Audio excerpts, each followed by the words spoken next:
I took a knife for the Empress Dowager. He asked what reward I wanted. In that moment, the entire Marquise Zhongyang household rallied around the girl they'd raised, staring at me like I was the enemy. In my last life, I was so eager to expose the wet nurse's baby-swapping secret and claim them as my family, which led to the girl they doted on for 18 years being driven from their home and dying at the hands of bandits. They resented and shunned me for the rest of my life because of it. Even later, when my husband's family tormented me and I wrote to them for help, all I got back was, "You brought it on yourself." Then they just watched as my in-laws sold me off to the borderlands, where I eventually died far from home. With a second chance at life, I refused to go down that road again. I looked up, meeting the Empress Dowager's loving gaze. I slowly bowed low and whispered softly, "This commoner has been alone and adrift my entire life. I wish, like anyone, to have someone who understands me, family to share my life with. I humbly beg your majesty to find a suitable family for me, to take me in as a daughter or sister." My child, when girls from ordinary families are your age, they're still doted on by their parents. The situation was so dangerous just now. How did you stay so calm and rush forward to take that blade for me? Her loving words faded. The Empress Dowager raised her slightly frail hands and gently caressed my cheek. I looked up, clearly seeing the deep concern and heartache in her eyes, so strong it almost spilled over. My nose stung, and my eyes grew moist. It had been far too long since anyone looked at me like that, or spoken to me with such warmth. My cheek nuzzled into her hand, full of longing. "Your Majesty." The Empress Dowager quickly gave a bright yes. My child, tell me, what is it you desire? Anything within my power. I will do my utmost to grant it. No sooner had she finished speaking, before I could even speak, the Marquise Zhongyang's family, who had been standing silently by, suddenly spoke up all at once to stop her. "Your Majesty, you absolutely cannot." In that split second, my heart suddenly clenched. I turned and sure enough, saw the Marquise Zhongyang and his family of 3, staring at me with an intense, burning hatred. It was clear they, just like me, had been reborn. Reborn on the very day I took a blade for the Empress Dowager. In my last life, when I heard the Empress Dowager wanted to reward me, I was ecstatic. I forcefully exposed the wet nurse's baby-swapping deception, and then, with even more force, had the girl they raised banished from the household, only for her to tragically die by bandits' blades on her way back to her ancestral home. They resented me for the rest of their lives because of it, so much so that when my in-laws beat me, and I tearfully wrote to them for help, all I got was a cold, hard reply. "It served you right. Maybe it was all a mistake from the start. I shouldn't have been so naive and forced myself upon them as family. I was lost in memories of the past, unable to break free." The Empress Dowager, too, was displeased by the Marquis Zhongyang's families. Their sudden,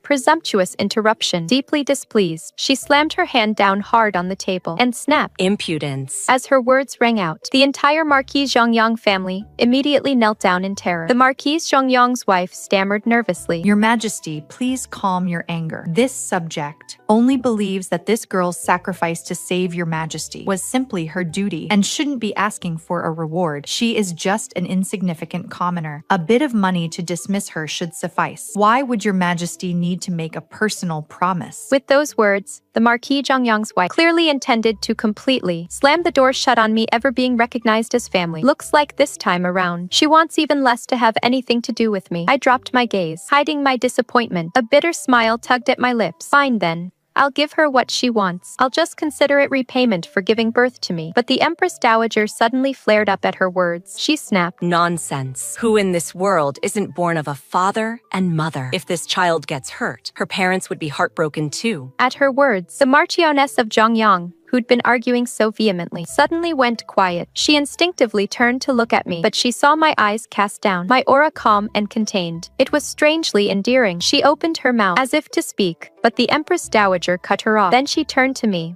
and spoke softly. "Child, don't be shy. Just tell us what you want. We're here to back you up." I looked up, meeting the Empress Dowager's kind gaze. The tightness in my chest eased considerably. I gently withdrew my hand from hers, bowed deeply, and said, voice solemn, "Your Majesty, this humble subject has no other requests, save for one long-cherished wish. I humbly beg your Majesty to see it done." The Empress Dowager's face grew serious. She nodded gently. "Speak." At this, the Marquis of Zhongyang's heir completely panicked. He even forgot his place, shot to his feet, and snapped, "Shen Ruyi, you're just a commoner. To be able to shield Her Majesty from a blade, even if you bled to death, it would be your privilege. I'd advise you not to push your luck, or make unreasonable demands. You might not like the consequences." By the end, he wasn't even pretending anymore. He just flat out threatened me. This was my own brother, blood of my blood. He looked at me with more hatred than an enemy would. I couldn't help but let out a sarcastic chuckle. I gripped my skirt, just about to retort, when a tall figure suddenly swept through the curtain. His voice was clear and powerful. Then we'd be interested to hear what kind of request Miss Shen intends to make that is so dire the consequences can't be borne. As his voice faded, everyone in the tent save the Empress Dowager. Their faces instantly paled. They hastily knelt and cried out in unison, Greetings, Your Majesty. Long live His Majesty. May Your Majesty live for 10,000 years. I froze. I quickly turned and was about to perform the full kowtow, but the man bent down and caught my arm and said warmly with a reassuring smile, Miss Shen, you are excused from this bow. You saved our mother, and for that we are indebted to you. From now on, whenever you see us, you are excused from kneeling. Then, his gaze fell on my bandaged arm. His eyes deepened. He said, later today, we'll have someone send some ointment to prevent scarring and heal wounds to your home, Miss Shen. A young lady shouldn't have to bear scars. Hearing his words, all I wanted to do was cry. First, the Empress Dowager's protection, now the Emperor's thoughtfulness. The imperial family are rulers, and I am but a subject, just as the Marquis of Zhengyang's family said. To lay down my life for them would be my blessing. Yet, they could put aside all differences in rank and offer me such genuine care, while my own flesh and blood would rather see me dead. A bitter taste filled my throat. I fought back the urge to cry. Under his gentle, discerning gaze, I quietly offered my thanks. This humble subject thanks Your Majesty for your benevolence. No need to thank us. You've earned it. With that, he released my arm and stood. His authoritative gaze swept over everyone from the Marquis Zhengyang's estate. However, we would like to inquire just what are Marquis Zhengyang, his wife, and his heir plotting, repeatedly obstructing the Empress Dowager's decisions, or perhaps the Marquis Zhengyang's estate has grown so powerful that it now feels it can dictate terms to the imperial family. At his words, Marquis Zhengyang could no longer remain aloof. He kowtowed deeply, saying, Your Majesty, forgive this subject's transgression. My foolish wife and unworthy son had absolutely no such intentions. This humble subject's loyalty to Your Majesty is beyond question. I implore Your Majesty to see the truth.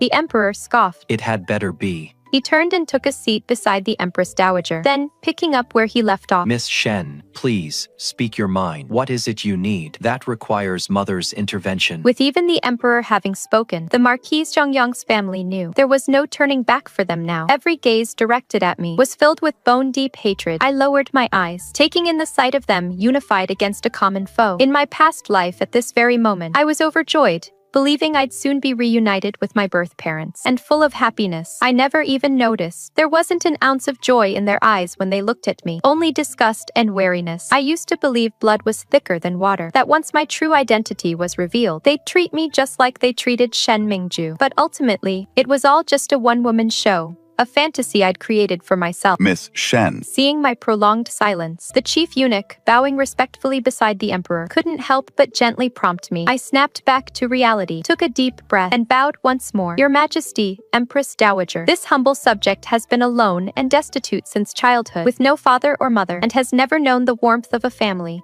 This humble subject does not covet gold, silver, or jewels, nor wealth and glory. I only wish for a stable home, a place to belong. I earnestly implore Your Majesty and Empress Dowager to grant this humble subject's wish, and find me a family who will accept me as their daughter or sister. Silence fell as she finished speaking. The entire hall was silent. The Empress Dowager exclaimed in surprise, Is that all? I answered, yes. The Empress Dowager furrowed her brow slightly and looked at the supreme ruler beside her. She asked, My son, what do you think? The Emperor lowered his eyes, casually twirling the prayer beads in his hand. He paused to think. He said, Miss Shen's request is a humble one. Mother, why don't you take her as your adopted daughter? You would be her mother, and we would be her elder brother, fulfilling her heart's desire. Upon hearing this, the Empress Dowager's face lit up with joy. The Emperor and I were indeed thinking alike. I find this child Ru Yi to be utterly delightful. Since what she desires is a family, then I shall be her family. The Empress Dowager turned her gaze towards me, in her phoenix eyes gleaming with a soft light. There was an added depth of genuine affection and solemnity. The Emperor nodded and asked, Shen Ru Yi, are you willing? My throat caught. My eyes welled up. All I'd ever wished for was a place to belong. Now I was being lifted to the clouds. Above me, the Empress Dowager and the Emperor both gazed at me with gentle, kind eyes, awaiting my final decision. I bowed deeply, my voice trembling, unable to hide my excitement. Your humble servant, thanks Your Majesty. The Empress Dowager for your grace, and His Majesty the Emperor for his grace." The Empress Dowager chuckled playfully. Still so formal, aren't we? My lips parted, and I hesitantly whispered, "Mother, big brother." Oh, The Empress Dowager responded joyfully, personally helping me to my feet and tenderly caressing my face. She said, my dear child, from now on, you have a mother and a brother. You'll never be alone again. I smiled through my tears, nodding, overwhelmed and choked up. The Emperor watched the scene with delight. And said, Ruyi, Ruyi, meaning all wishes granted and good fortune. Your title as a princess shall be Lingen. The official infaufment will take place after the hunting expedition. Lingen, for now, you shall keep mother company for us. Zhang Defa, the head eunuch by the Emperor's side, who knew how to read the room, immediately bowed low. This humble servant greets Princess Lingen. Congratulations, Princess. Our deepest felicitations, Princess. With Zhang Defa leading the way, the other palace maids and eunuchs in the tent no longer hesitated. They all knelt in unison, Crying out, Greetings, Princess Lingen. Long live the princess. May she live for thousands of years. "Long live the princess. May she live for thousands of years." Only the family from the Marquis of Zhongyang's estate. They seemed to still be in a state of utter shock, having never expected things to turn out this way. Finally, the Empress Dowager, looking tired, waved her hand. "All right." That is enough. We are weary. You may all withdraw. I had originally come to the hunting expedition as a cousin from the Marquis of Zhongyang's estate to participate in the hunt, sharing a tent with the estate's servants. Now, I had suddenly ascended to Princess Lingen, the Empress Dowager's adopted daughter, and the Emperor's adopted sister. My status was, naturally, completely different. I naturally needed a separate residence. Zhang Defa, acting on the Emperor's orders, accompanied me to my former dwelling to collect my belongings, but my possessions were pitifully few. Just a few changes of clothes, all of them hand-me-downs Shen Mingju had discarded. This reminded me of the time I was first brought back to the Marquise's estate. Back then, my heart was full of joy, eagerly anticipating reuniting with my family. But when I arrived at the Marquise's estate by carriage, I was met by a tightly shut main gate. The steward led me in through a small side door, winding through the corridors, quietly entering the courtyard of the Marquis of Zhongyang's estate. After I, naive and bewildered, had offered my greetings, she sat primly in the main seat, her brows furrowed in disgust, And said cuttingly, "I expected as much. You've lived in the countryside for over a decade, and were bound to be unrefined and uncouth, unfit for polite society. So to prevent you from disgracing the Marquise's family name, I specifically instructed the steward to bring you in discreetly. From today onward, you will reside here as a distant relative. When the time is right, we'll find an honest, dutiful servant boy on the estate for you to marry." I blinked blankly, and it took a long time for me to realize she didn't intend to acknowledge me as her daughter. But if she wouldn't acknowledge me, why did she have me brought back? To this, the Marquis of Zhongyang's wife replied, Mingju is already betrothed to the Duke Zhengguo's heir. We were afraid word would get out and cause a huge scandal, so we had to make the first move. Mingju, their precious pearl, their devotion to her was undeniable, so cherished in fact that they'd sacrifice anything for her future, even their own flesh and blood, without a second thought. I guess that is when the seed of jealousy was planted. It grew until I hated Shen Mingju with a mad intensity, even driving her to her doom, and trapping myself forever. Zhang Defa seemed to sense my sadness, and offered some comfort. Princess, there is no need to dwell on the past. It only adds to your heartache. Now, you have the Empress Dowager and His Majesty as your dearest family. They'll bring you all the best things in the world and lay them at your feet, Princess. I snapped back to reality. I hummed a soft nasal, Finally, I decided to leave those old clothes right where they were. I whispered, "Let's go. With new family now, there is no need to cling to the old." But as I stepped out of the tent, I saw someone I hadn't expected. Shen Mingju. This was the first time I'd seen her since my rebirth. She stood not far from the tent entrance. Sunlight glinted off the gold and silver embroidery on her skirt, making her look like a precious jade statue, carefully enshrined. Two personal attendants followed close behind her. One held an umbrella, the other carried a hand warmer. Quite the display of luxury. When she saw me emerge, she flashed a bright smile and lifted her skirt to approach me. Ruyi. She'd barely said my name when she seemed to remember something. Her pretty face twisted into a wronged expression. From now on, I suppose I should address you as Princess Lingen, shouldn't I? Playing dumb, I didn't say a word, just watching her quietly. In my last life, I absolutely loathed her. She had clearly stolen everything that was rightfully mine, yet she always played the victim. All she had to do was shed a few tears, just a single drop, and everyone would rush to comfort her. That is why I went to such lengths to expose the truth and have her thrown out of the estate. I didn't regret going too far in my last life, even though it led to her death. A life for a life. That is just how karma works. I reined in my thoughts and offered a small smile. Not only should you address me as princess, I told her, but according to rank, you also owe me a bow. The moment I spoke, the words hung in the air. Shen Mingju's face went crimson. Her face turned mortified. Tears welled up and spilled down her cheeks. She clearly hadn't expected me to show her absolutely no mercy and disgrace her in front of everyone. Ru Yi,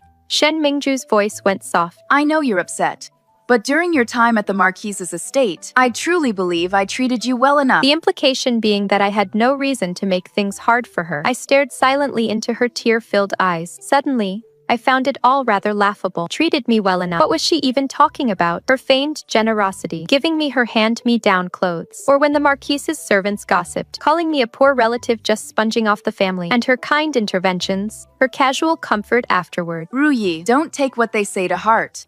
After all, you did come from the countryside. It is only natural they'd need time to adjust. Once you've lived here a bit longer and learned some manners, they won't act like this anymore. A master who forgets their duty should be punished, but she had stolen my identity. She watched me get humiliated again and again. Now, I'm throwing every single word she once said right back at her. I told her she truly was a country bumpkin. And even after being the young lady of the Marquise's estate for over 10 years, she still couldn't shake off the petty small-mindedness deep in her bones. At this point, Mingju couldn't put it off any longer. She slowly bent her knee, her movements so slow, as if she were wading through mud, each step heavy with sorrow and bitterness. This subject greets Princess Lingen. Her voice was a mere whisper, like willow catkins carried by the wind. As long as I didn't tell her to rise, she'd have to stay in that half-kneeling pose. Mingju had never endured such hardship before. Her legs trembled like a frail willow in the wind, but she didn't dare move a muscle. Just then, accompanied by a rush of hurried footsteps, the Marquise of Chongyang's anxious cry echoed from behind me. Mingju. Seeing the Marquise of Chongyang and the heir apparent, Mingju seemed to find her anchor. Tears immediately welled up and spilled. She whimpered, "Mother," in a wronged, pitiful voice. Brother, my poor child. You've been so wronged. The Marquise of Chongyang immediately stepped forward and pulled her into a loving embrace. In the previous life, they were separated by death. This life, she'd been lost and found again. Naturally, it made her cherish Mingju even more. The heir apparent, Shen Mingyuan, was absolutely fuming and fiercely rebuked me. Shen Ruyi, don't think being a princess means you can act above the law. If you dare lay a hand on Mingju again in this life, I'll make you pay even if it costs me my life. Mingyuan. The Marquise of Chongyang snapped coldly, cutting him off before he could say more. My status wasn't what it used to be. If they tried to use their old Marquise's tricks on me, they'd only be inviting disaster. Shen Mingyuan realized it too. He took a deep breath and grudgingly swallowed the harsh words he was about to say. The Marquise of Chongyang then turned to me, her expression complex as she looked at me. She took a deep breath and softened her demeanor a bit. Princess, may I have a word with you in private? I curled my lips in a sneer. The Marquise and I have never had anything to say to each other, so why would we need to speak privately? In my past life after hearing of Mingju's death, I was filled with guilt. I wanted to explain that it wasn't my intention, but she coldly and sternly shut me out. I have nothing to discuss with you. Mingju is dead, and whatever meager mother-daughter bond we had is gone forever. Later, when I endured hardships at my husband's home, I hoped countless times that she would protect me, just like she is protecting Mingju today, suddenly appearing to shield me, but she never did. Not once. Living this life again, I no longer had any expectations of her. The Dowager Empress's tent was set up on the highest hill on the north side of the hunting grounds, so the tent's furnishings were simple. They still exuded a royal elegance. I was settled in a small tent next to the main one, though it was called a small tent. It was many times more spacious than my previous lodging. Inside, thick felt rugs were laid, and fine silver thread charcoal burned, making it wonderfully warm and cozy. Palace maids streamed in, bringing hot water, towels, and clean clothes to help me wash and change. The wet nurse sent by the Dowager Empress to attend me chattered playfully. Her Majesty, the Dowager Empress, specifically instructed that the princess should be dressed to look radiant and captivating, so all the noble ladies could feast their eyes, and for her to proudly show off her newly found daughter.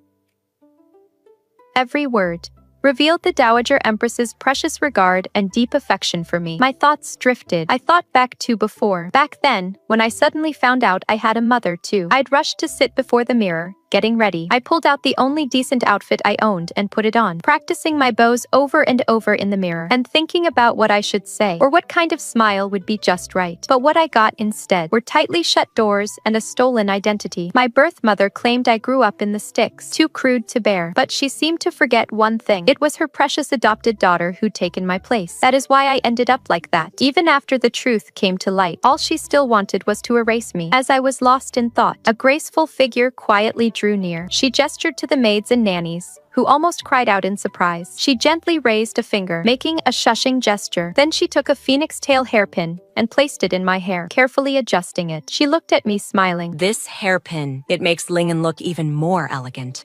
That is when I snapped out of it. Startled, I almost stood up. Your Majesty, but she gently pressed me back down. See, you called me that again. I pursed my lips, then shyly whispered, Mother. Oh my dear. Ha ha ha. Her hearty reply made my eyes well up again. I quickly lowered my gaze, afraid to meet her eyes so full of motherly love, fearing that any second now I'd break down and cry right there. But the Empress Dowager insisted on cupping my face, gently wiping the corners of my eyes with her handkerchief. She chided, Silly girl, what is there to cry about? You have so many good days ahead of you. I sniffled, swallowing back a sob. You're right, Mother.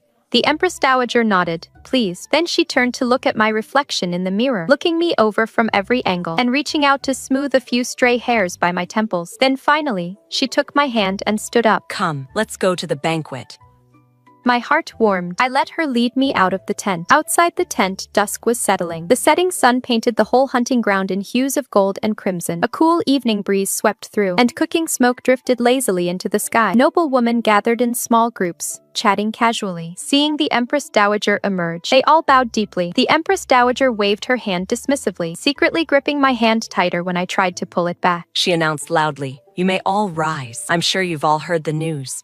Today, we have taken a new adopted daughter, and the Emperor himself has bestowed upon her the title of Princess Lingenan. As her words landed, all eyes, those of the noblewoman, turned to me. Some were curious, some were scrutinizing, and some offered genuine congratulations. I nodded with a smile to each in turn, not daring to let my guard down for an instant. But amidst all the well wishes, I sharply caught a particularly complex gaze. Following that gaze, Lady Zhang Yongho stood at the edge of the crowd, with Shen Mingju tucked into her arms, staring fixedly at me. Her eyes held resentment and a deep-seated anger, and a touch of something I couldn't quite decipher, a kind of wistfulness. Shen Mingju, nestled in her arms, was pale. Her eyes were red-rimmed, as if she'd been crying just moments ago. When she saw me looking, she quickly turned her face away, burying her head in Lady Zhang Yongho's shoulder. Lady Zhang Yonghao instinctively tightened her arms around her, protecting her. At the same time, she met my gaze. In that moment, I thought she'd say something, but she said nothing at all. She just slowly lowered her gaze and, holding Shen Mingju, turned and walked away. Their retreating figures held an unspeakable desolation. Once I was formally recognized as the Empress Dowager's daughter and the Emperor's sister, life became far more stable and secure than I'd ever imagined. My mother constantly worried about her daughter, reminding me to dress warmly when the weather turned cool, and sending someone to check on my well-being when it got windy. Even my brother, despite his countless daily duties, often sent fresh fruits and seasonal delicacies and luxurious silks, as if afraid I, his found sister, might feel overlooked. They truly doted on me. In no time at all, I became the darling of the entire capital, sought after by all. Those who once couldn't avoid me fast enough now eagerly competed to send their calling cards. Those who wouldn't even give me the time of day before now told everyone they met that we were old acquaintances. At every banquet, I was always surrounded by the capital's noblewomen, all vying for my attention. The supreme glory that once belonged to Shen Mingju was now entirely bestowed upon me, of course. But what truly stoked Shen Mingju's jealousy and resentment was her fiancé's undeniable regard for me. The princess is truly brave, possessing a courage rarely seen in noblewomen.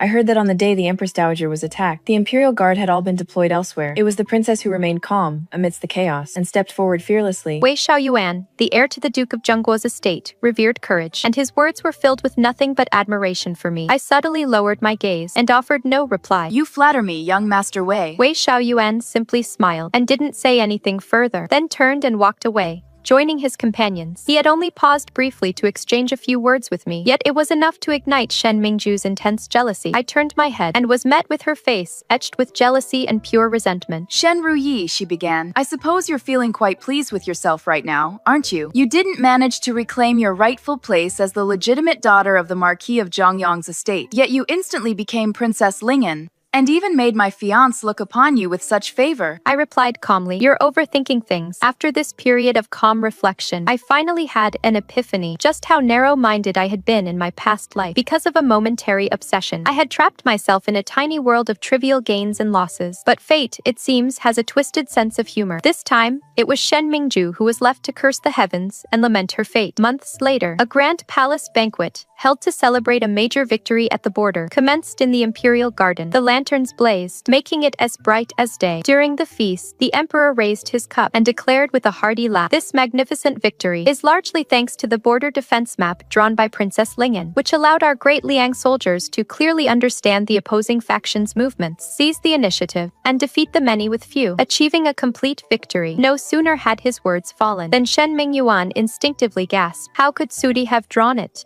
His wide, staring eyes were filled with nothing but shock and utter disbelief. In his eyes, a crude woman like me, raised in the countryside, could absolutely not have drawn a border defense map. But he seemed to have forgotten that in my previous life, my husband's family sold me off cheaply to the outsiders. After escaping by the skin of my teeth to ensure my survival, I struggled for years to survive in those harsh, desolate lands. I was already intimately familiar with the border's terrain and troop distributions, as well as its climate and resources. At his blatant disrespect, the Empress Dowager frowned in displeasure and sternly rebuked him. "Heir to the Marquis of Zhongyang, what is the meaning of this behavior? Are you perhaps suggesting that we and the Emperor are speaking without thought?"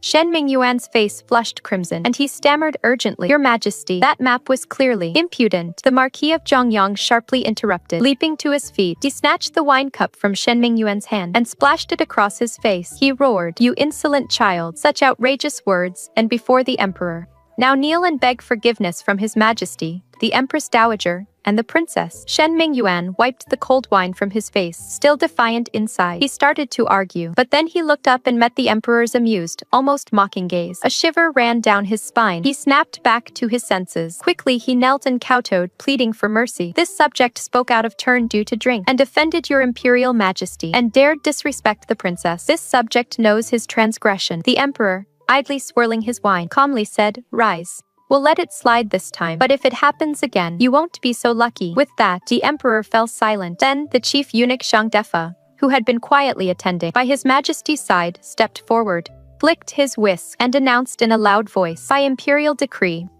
Princess Lingen is hereby granted a fiefdom of 1,000 households, 10,000 taels of gold, a hu of pearls from the eastern sea, 100 bolts of cloud brocade, and furthermore, the Spring Radiance Garden in the imperial suburbs is bestowed upon the princess to serve as her personal estate." The sheer generosity of the gifts left everyone speechless. Spring Radiance Garden, built during the previous emperor's time, was a private estate constructed for his most cherished Princess Kaoyang. Its scenery was breathtaking, and its hot spring baths were legendary in the capital. It had never been granted to anyone else before. A hush fell over the hall. Then, an uncontainable wave of gasps broke out, followed by hushed whispers. Countless eyes were fixed on me, burning with curiosity. I rose from my seat and bowed deeply and properly. "Your imperial sister thanks her imperial brother for his immense grace." The emperor personally extended a hand to help me up, smiling, "Come on, get up. No need for all this formality among family." The Empress Dowager also smiled, patting my hand. For some, this display was particularly galling. As I stood, I caught a glimpse of the Marquis of Zhongyang's table out of the corner of my eye. The Marchioness of Zhongyang had her head down, her expression unreadable, only her hands tightly clenching a handkerchief. Shen Mingju, however, was ashen, her eyes glued to the wine cup on the table before her. Her fingertips were white with strain. The imperial banquet continued in a rather subtle atmosphere. After a few rounds of drinks, the mood began to lighten once more. A noblewoman proposed, "Why don't we play Pass the Flower to liven things up?" The drums began to beat.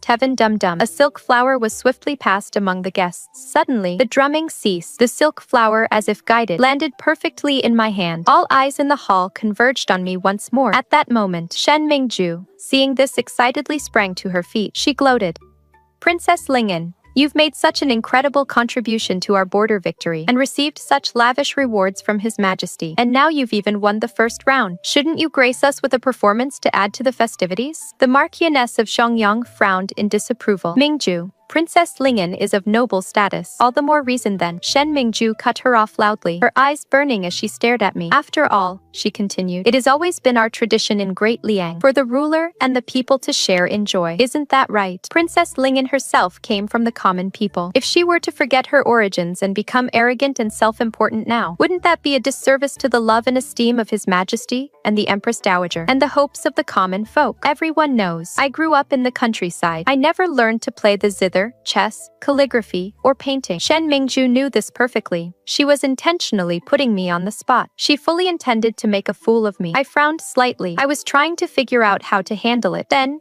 a clear male voice rang out completely out of the blue. Who says a talent performance has to be about poetry, music, or scholarly arts? This subject has heard that the princess grew up among the common folk. She must surely possess skills we wouldn't even know about. Why not let everyone here witness them? Shen Mingju followed the sound with her gaze. She saw Wei Xiaoyuan, seated among the military officials. He was gazing at me from across the hall, an appreciative look in his eyes. In an instant, her face went utterly white. Regret and jealousy surged through her like a tidal wave. She never, in a million years, expected this. After all her careful plotting to dig a pit for me, her own fiancé had personally stepped in to rescue me. This felt 100 times worse than death itself. Shen Mingju's hands, hidden in her sleeves, clenched into tight fists. She shot me a venomous look. I pretended not to notice. I rose calmly, a slight smile on my face. Then Princess Lingyan will make a humble attempt to entertain you all today. I had someone bring me a pair of bamboo chopsticks and an empty bowl. Guests murmured, trying to guess what I intended to do. Shen Mingju, however, just thought I was trying to be mysterious. A gloating expression reappeared on her face. But the very next second, they saw me hold the bamboo chopsticks to my lips. As I closed my eyes then opened them again, my entire presence shifted dramatically. A low, mournful sound spilled from my lips.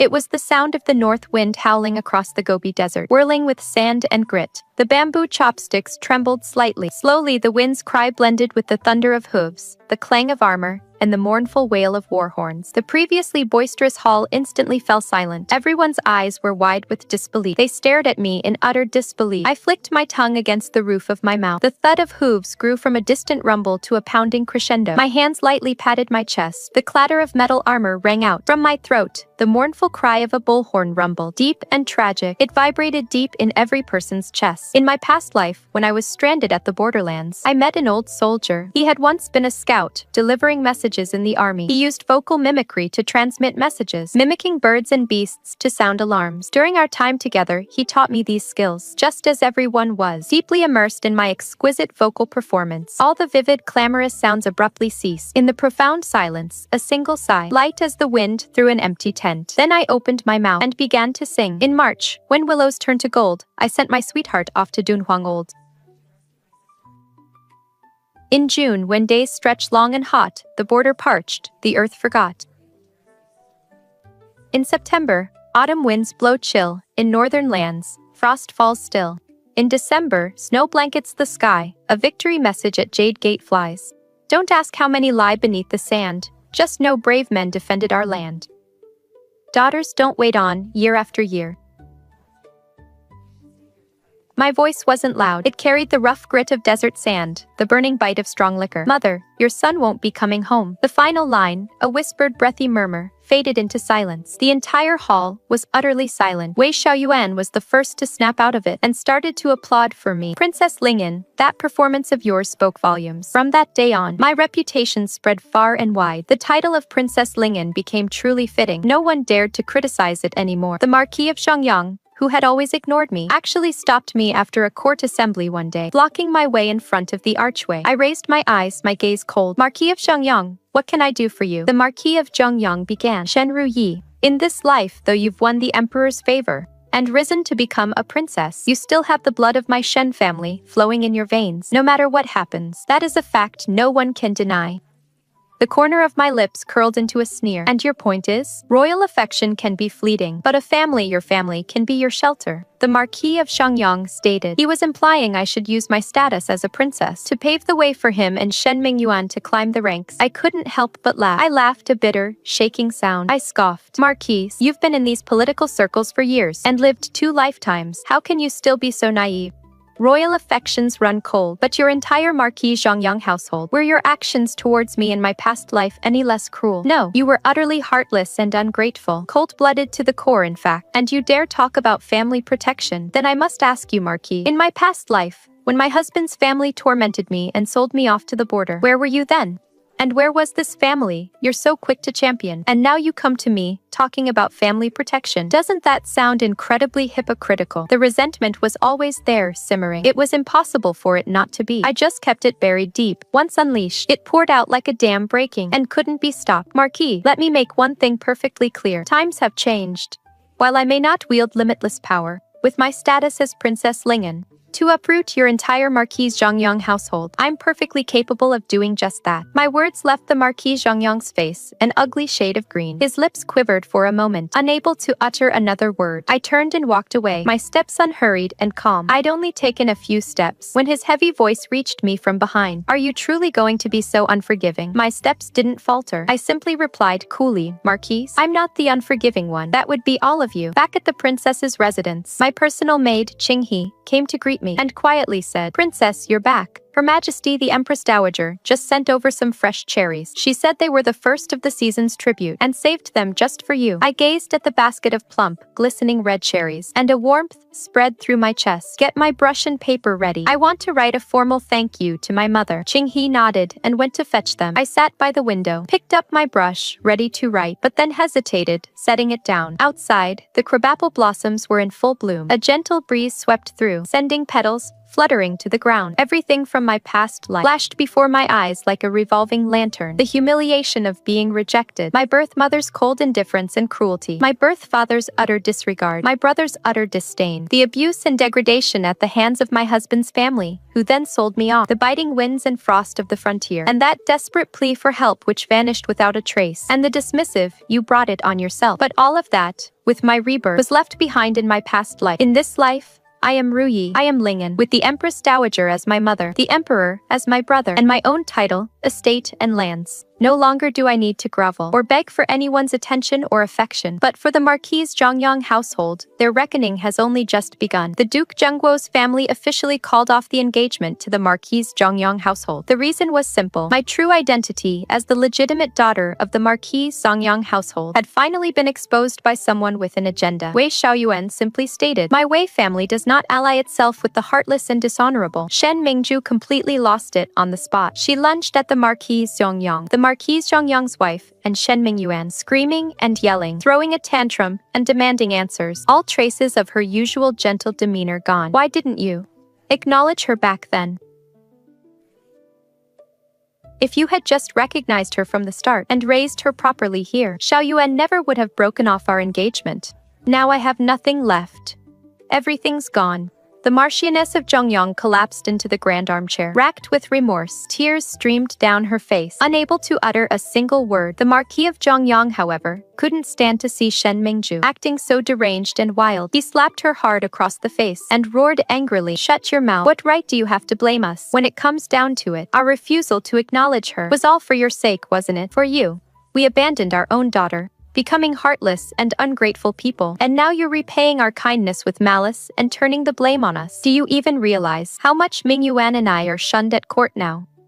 Every day, people are whispering behind our backs, saying we lack virtue and are unfit for important positions. But Shen Mingju, unable to change her selfish nature, kept screaming, I don't care. It is all your fault, no matter what. If I can't marry Xiaoyuan, then Shen Ruyi won't get off easy either. Shen Mingju uttered these words through gritted teeth, her eyes wild with hysterical madness. The Marchioness of Zhongyang suddenly looked up, staring at her in disbelief, as if seeing this daughter she had raised for the first time. Mingju, what did you say? Shen Mingju hissed, I want her dead. With that, disregarding everything, she stumbled out the door. The Marquis of Zhongyang roared, Stop her. But it was already too late. The next morning, just as I woke up, Qinghe informed me with a grave expression. News came from the Marquis of Zhongyang's estate. After Shen Mingju's engagement was broken off by the Duke of Zhengguo's family yesterday, she lost her mind. She stormed into the ancestral hall, smashed your Royal Highness's longevity tablet, and even set the hall on fire. I paused as I was dressing. How bad was the fire? Luckily, it was discovered in time, and only half the ancestral hall burned down. But Shen Mingju is gone. I was silent for a moment, then nodded, showing I understood. understood. Qinghe, however, looked worried. Your Royal Highness, do you think she'll try to harm you? I walked to the window and pushed open the panes. The morning light was faint. The crabapple blossoms in the courtyard had been scattered across the ground by the night rain, leaving scattered crimson petals. If she dares to come, she'll walk right into my trap. And that trap, I've been laying it for ages. 3 days later, I took my carriage to Huguo Temple to burn incense and pray for the Empress Dowager and the Emperor. Halfway through the journey, a cold arrow suddenly shot out from the dense woods by the roadside. The arrow embedded itself in the carriage window frame, its fletching still humming. Someone shouted, "Assassin, protect the princess." Before the words even faded, dozens of figures in black burst from the woods. Blades flashed as they charged directly at the carriage. The Imperial Guards quickly formed ranks to meet them. I lifted a corner of the carriage curtain and coldly watched the fight outside. These men in black were well trained, but they weren't soldiers. Their fighting style had a wild, bandit-like edge. Amidst all this chaos, Shen Mingju, clutching a dagger, charged straight at me. "Shen Ruyi, I'll kill you." In that moment, the Imperial Guards and the assassins seemed to have made a pact, spontaneously clearing a wide path to allow Shen Mingju to attack me. But just as she was almost upon me, one of the men in black used the flat of his blade to violently strike the dagger from her grasp. Shen Mingju cried out in pain and was instantly pinned to the ground by the Imperial Guards. The next instant, both sides ceased their combat. With Qinghe as support, I slowly descended from the carriage. "You," her eyes widened as the realization dawned on her. "Shen Ruyi, you set me up." I offered a slight smile. "If you hadn't been so intent on killing me, how would you have taken the bait?" I leaned in slightly, looking down at her from above. "Tell me, what exactly is the penalty for attempting to assassinate a princess? What could it be? It is such a mystery, isn't it?" Ultimately, Shen Mingju was thrown into the imperial dungeons. The moment the news broke, the Marchioness Zhongyang was on her knees outside the princess's residence, pleading for her beloved daughter. Qinghe asked me, "Princess, will you see her?" I did. After just a few days, the Marchioness Zhongyang looked significantly older. Streaks of white now threaded her temples, and deep shadows sagged beneath her eyes. Gone was the dignified noblewoman who once sat high in her hall, glaring at me with contempt and calling me crude and common. The moment she entered, she dropped to her knees. "Princess, I beg of you. Please, for the sake of our shared blood." I cut her off. "Madam, do you truly have the right to speak of blood ties?" She visibly trembled, tears streaming down her face. "I know I've wronged you. But Mingju is innocent. She didn't know anything. She just loved Prince Wei too much."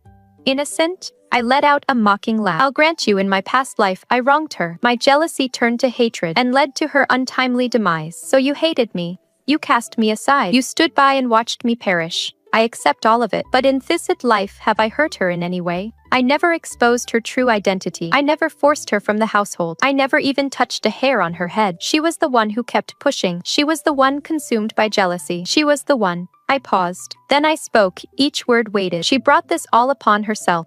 Those words landed like a heavy blow. The Marchioness Zhongyang crumpled, as if all the strength had been drained from her. She collapsed to the floor, sobbing uncontrollably. I stood up and turned my back to her. "Qinghe, escort her out." Shen Mingju's case was processed swiftly, with witnesses and evidence aplenty. She had no grounds for denial. The Ministry of Justice sentenced her to immediate execution. 3 months passed. The Zhongyang Marquisate had returned to its usual quiet. Shen Mingju had been buried in a rush. Rumor had it the Marchioness Zhongyang clutched Shen Mingju's memorial tablet and wept through the entire night. The next morning, she never woke up again. The imperial physician attributed it to a sudden surge of grief and anger, resulting in a stroke and paralysis. She would spend the rest of her days confined to her bed. The Marquis Songyang petitioned for retirement. The emperor granted his request. Shen Mingyuan was stripped of his official post, reverting to a commoner. The once prominent Zhongyang Marquisate had fallen into ruin. When word of this reached me, I was in the imperial garden, admiring chrysanthemums with the Empress Dowager. I felt a flicker of something, a brief moment of haze, then nothing. I simply continued to chat and laugh with the Empress Dowager. Past lives, present lives, debts and grievances. And with that, all scores were settled. Now, I couldn't be more content.